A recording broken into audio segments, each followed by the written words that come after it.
Hi, I'm Shoestring Jane. Welcome back to my channel where I talk about lots of frugal and thrifty things that I do and ways to save money and to live on a small budget. This week I thought I would look at frugal food ideas. So I'm going to show you two main course recipes that I make very often that are very simple, are made from store cupboard ingredients that are really very cheap, and just a very basic biscuit recipe. It's a very plain biscuit. It's something that I like if I don't want to eat a lot of sugar. So it's a very plain biscuit which you could easily jazz up by adding chocolate chips or a little bit more sugar or ginger. It's just a basic biscuit, as I say. So onwards and upwards, I'll show you what I like to make. 3 frugal, thrifty, very easy recipes.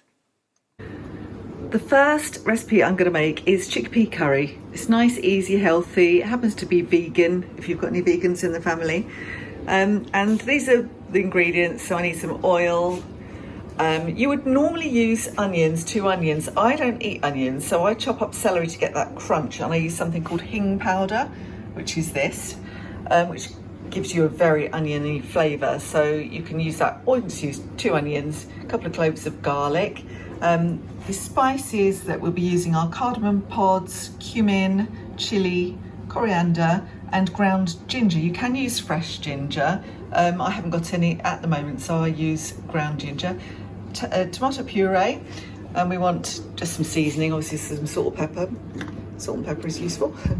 I've got half a pint of vegetable stock, some chopped tinned tomatoes, 2 cans of chickpeas, and this isn't what the recipe calls for, but I've got some frozen pepper that was going a bit soft, so I chopped it up and stuck it in the freezer, and I'm going to use that in this recipe too. I have put in spinach, chard from the garden, mushrooms, potatoes. You can kind of vary it as you go, but this is the basic recipe.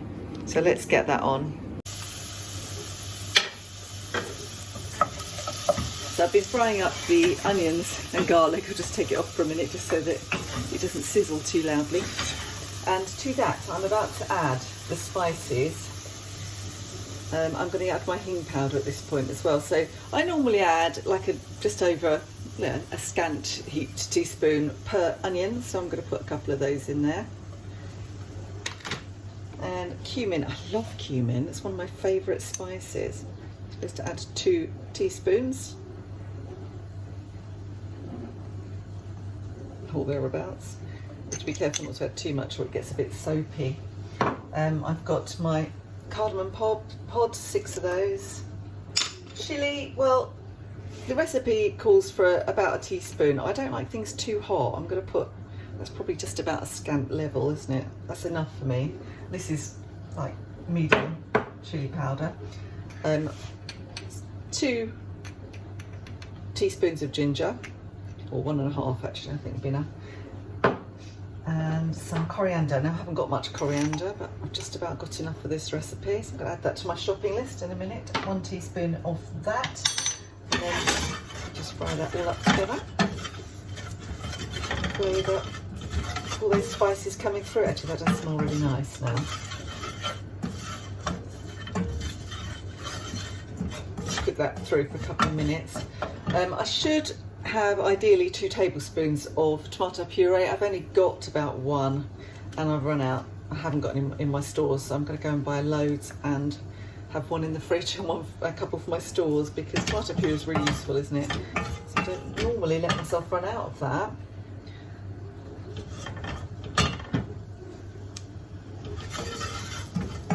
It was 3 tablespoons of oil as well to start with. Okay, so let's put my tomato puree in. Just as much as I can get out of it. It won't make an awful lot of difference to the taste in the end. Okay, and then I'm going to add my tomatoes. The peppers. The chickpeas. I have made this before with just 1 lot of chickpeas, and that was fine. So it depends how much chickpea you like. And then I just remembered I had half a can of tinned potatoes in the fridge, so they're going as well. It's quite a good recipe. Well, I think any curry is good for kind of getting rid of leftovers and things. Mix all that together, and it doesn't need an awful lot of cooking. Got the stock to go in, so depending on on your ingredients, you could always add a bit more stock if you need to. And then I'm going to bring that to the boil, simmer it for 15 minutes. I'll have a taste at some point, see if it needs what salt and pepper it needs as well.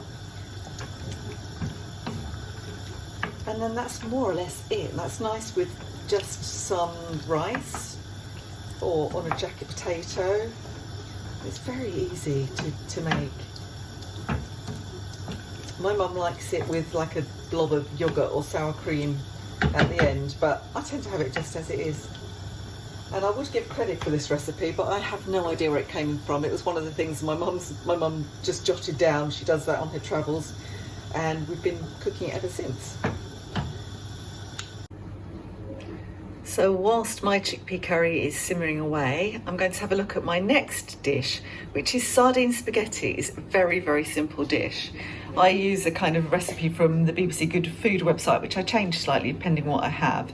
So what you need for this is spaghetti, obviously, some oil. They suggest olive oil. I'm using cold pressed rapeseed oil, so that works fine. Some garlic, 2 tins of sardines they say sardines. I use sardines in tomato sauce because I think it tastes nicer. A bit of chilli, some pitted black olives, a can of chopped tomatoes, some salt and pepper. They also suggest capers, but I find with capers they end up being used for one recipe, sitting in the fridge, going off. So I've got the saltiness that I need in the olives, which we will just eat, so they will never get wasted. So that's what I'm going to use. So I've started on the sardine spaghetti. Spaghetti's cooking. I've just fried up the garlic just for a minute. And a tiny bit of chilli. Again, I don't like it things too hot. The recipe says chilli flakes. I've just got chilli powder, so that will do. Add these, just break them up a little bit.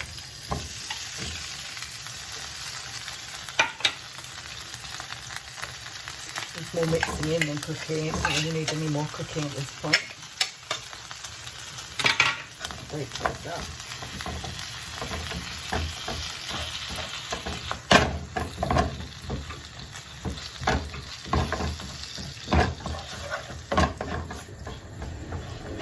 And I'm going to add more tomatoes than the recipe suggests. They suggest just half a tin. I'm going to do the whole lot.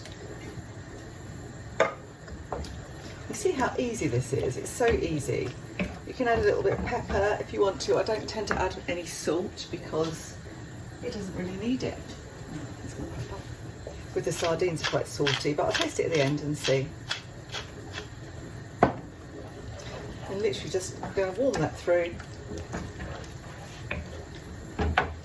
Mix it with the spaghetti. And I've got these olives to add as well. You can halve them, but I'm not going to bother. And it just needs a couple of spoonfuls of the water from the pasta, not so much because I put more tomatoes in.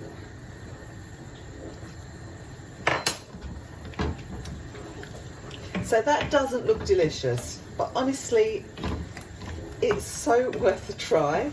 You might think sardines are not particularly, let's take that peel out, are not particularly your thing, but I have had a couple of friends try this recipe, having scoffed at the idea of sardine spaghetti, and found it delicious and really liked it. So give it a go. It really is tasty, and it's so simple, and it's full of those healthy omega fats that are so good for our hearts, and it's super cheap. Finally, I'm just adding the drained spaghetti. It's 400 grams of spaghetti, which might seem like a lot, but the sauce is quite kind of strong tasting, so I don't think you need masses.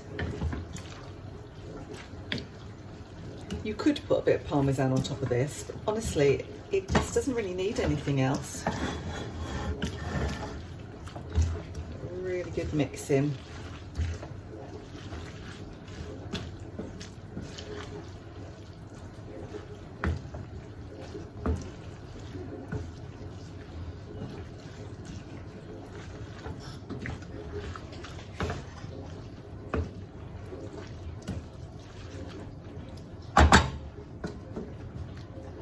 And there we have it. That'll be nice with a green salad, maybe some crusty bread. Nice and easy.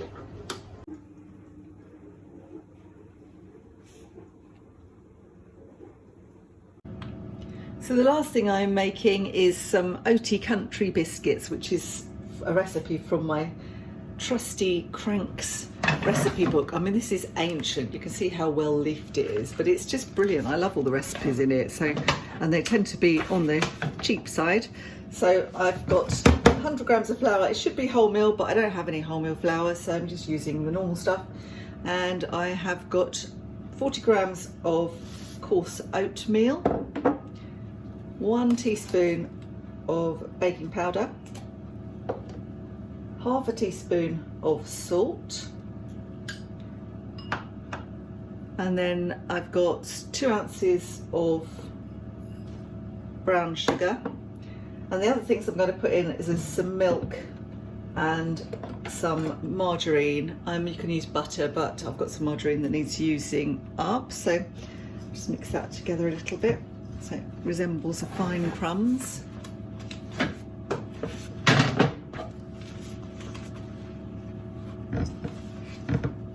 always get big lumps of brown sugar, don't you? I find. Get those out.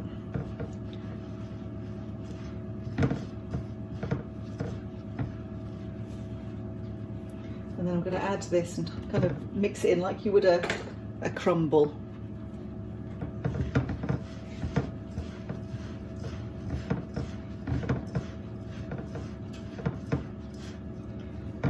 It's sort of sticking to my fingers.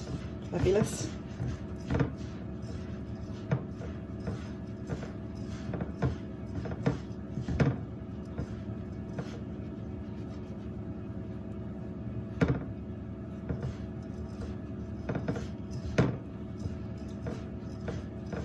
It's a bit like making pastry, really, because you're going to make a kind of dough with the milk in a minute.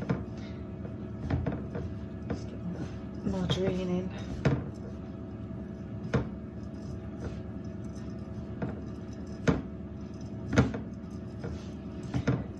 Biscuits is something I don't really make very often because it's so easy just to open a packet of biscuits if you fancy one with your tea, but occasionally I just think I'll just make something. I've got lots of flour that needs using, or I've got some oats, or stuff needs using, and it makes a change just having a homemade biscuit. Yuck. Messy hands. Just realised I haven't got a spoon out ready, so that's gonna make a mess. So I use lactose-free milk just because I don't tend to have a lot of lactose, but you can use any milk. You can use soy milk or a vegan milk if you want.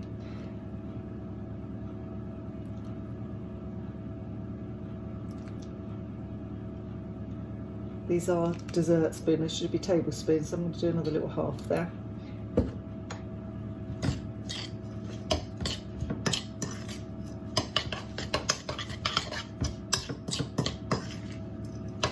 Bring it together like a dough.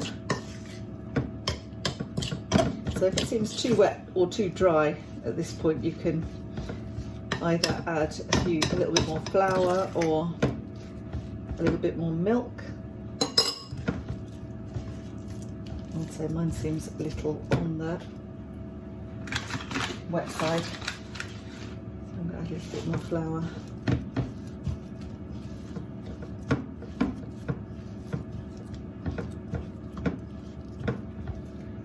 There you go, there's your dough, and the tricky bit is rolling it out and cutting it without it all falling apart. Let's try that. This is the bit I always find tricky with biscuits. Just roll them out without them falling to pieces, as I said before. Let's see if I can do it.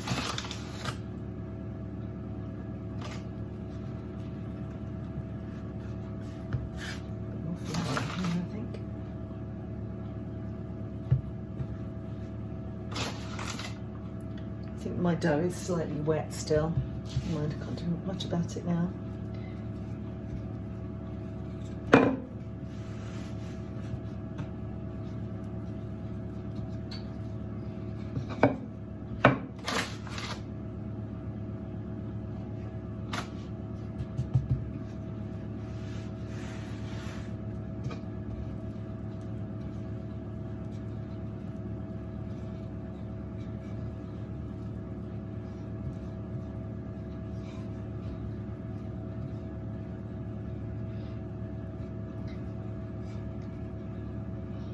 When I've made this before, I've doubled up on the recipe. Now I'm wishing I'd done that again, because I'm definitely going to want more than I'm going to be able to make here. I think that's about right in terms of thickness. Little cookie cutter.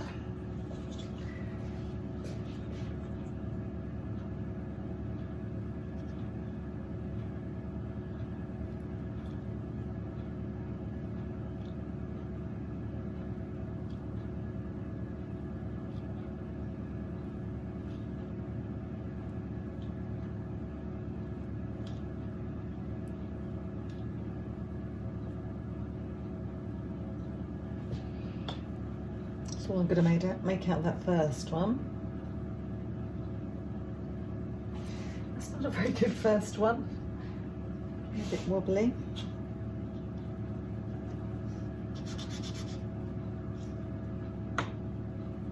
Better second one.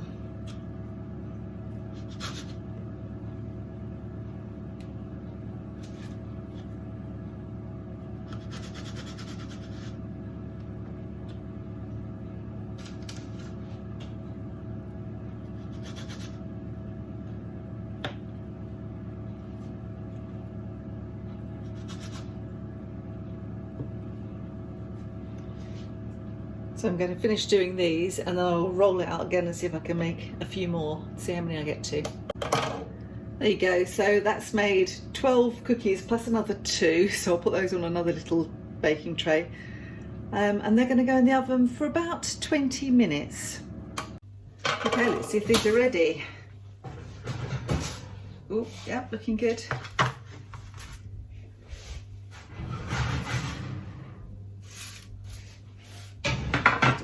Ones there. Okay, too hot to try just yet, but they're looking good, aren't they? Not bad. So here's my little cookies. They're very crispy. They're not very sweet, which is why they're really good for dunking in a cup of tea. They're also, because they're not very sweet, would be really nice with just a bit of cheese or something on them. So you could use them as a sweet or a savoury in a way. But I like those. They're very good for dunking. And I realised all the way through, I've referred to them as biscuits. And if you're in the US, you're thinking, what the hell is she talking about? Well, I mean cookies. So there they are. So that's my 3 frugal recipes for the week. I hope you enjoyed watching me make them. And I'd love to hear your suggestions. What kind of frugal recipes do you like? What have you got that you can make out of store cupboard ingredients very quickly and cheaply? Do share with the other viewers even in the comments below. And if you liked this, please don't forget, give me the thumbs up and do subscribe, and then you'll see when I'm about to publish something new next time. I'll see you then. Bye for now.